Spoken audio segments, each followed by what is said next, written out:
देखिए, कई बार हमारे पास में ऐसे केस आते हैं जिसमें हमें यह तो पता होता है कि मरीज को क्या परेशानी है, पर उस परेशानी का कारण क्या है हमें वो नहीं पता होता।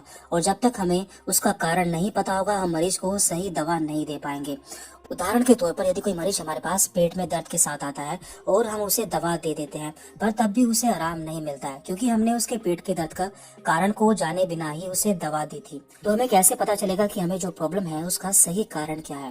देखिए, जब भी हमें कोई प्रॉब्लम होती है तो हमारी बॉडी को साइन एंड सिम्टम्स शो करती है, जिन्हें देखकर हम सही कारण को जान सकते हैं। तो आपको समझाने के लिए यहाँ पे हमने एक डायरिया का एग्जाम्पल लिया है। डायरिया को हम आम भाषा में लूज मोशन या फिर दस्त लगना भी कहते हैं। तो जब भी किसी को लूज मोशन होते हैं तो उसके कई सारे कारण हो सकते हैं और हर कारण के लिए अलग अलग दवाएं इस्तेमाल की जाती है। यहाँ पे हमने डायरिया के 5 एग्जाम्पल लिए हैं और पांचों ही केस में मेडिसिन भी अलग होने वाली है। तो यहाँ पर हमारा पहला केस है जिसमें मरीज को डायरिया है, यानी कि लूज मोशन है, साथ में उल्टियां है और उससे हल्का बुखार है, लेकिन उसके स्टूल में बिल्कुल भी म्यूकस नहीं है। तो ऐसे में हमें वायरल इन्फेक्शन को सोचना चाहिए, यानी कि मरीज को कोई वायरस इन्फेक्शन हुआ है जिसके कारण उसे डायरिया हुआ है।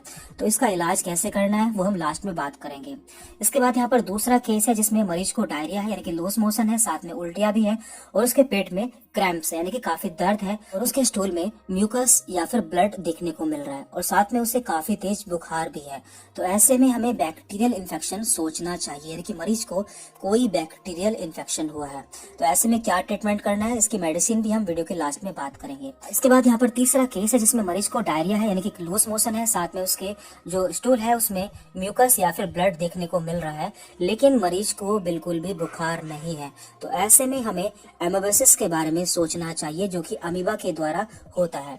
इसके बाद केस नंबर 4 है जिसमें मरीज को काफी ज्यादा डायरिया है, उसका जो लूज मोशन है वो काफी वाटरी है, तो और साथ में उसे उल्टियां भी हैं। तो ऐसे में हमें कोलरा के बारे में सोचना चाहिए, मरीज को कोलरा हो सकता है। और यहाँ पर आखिरी केस है जिसमें मरीज को डायरिया है, साथ में उसे बहुत ज्यादा उल्टियां है और आपको उल्टियां उसके घर में 1 से ज्यादा मेंबर्स में देखने को मिल रही है। तो ऐसे में हम फूड पॉइजनिंग को सोच सकते हैं, यानी कि उसे फूड पॉइजनिंग हो सकता है। तो इस कंडीशन में भी जो ट्रीटमेंट है वो अलग होने वाला है। तो आपने यहाँ पर देखा कि ये पांचों ही केस डायरिया यानी कि लूज मोशन के थे, लेकिन इन पांचों के कारण अलग थे, इसलिए इनके ट्रीटमेंट भी अलग होने वाले हैं। तो यहाँ पर हम बात कर लेते हैं कि इन केस में कौन कौन सी मेडिसिन यूज की गई होगी। तो पहले हम बात करते हैं वायरल इन्फेक्शन के बारे में। देखिए, चूंकि ये एक वायरल इन्फेक्शन है तो इसलिए यहाँ पर हम कोई भी एंटीबायोटिक यूज नहीं करेंगे, हम यहाँ पर नॉर्मल ट्रीटमेंट यूज करेंगे। इसके बाद यहाँ पर दूसरा है बैक्टीरियल इन्फेक्शन।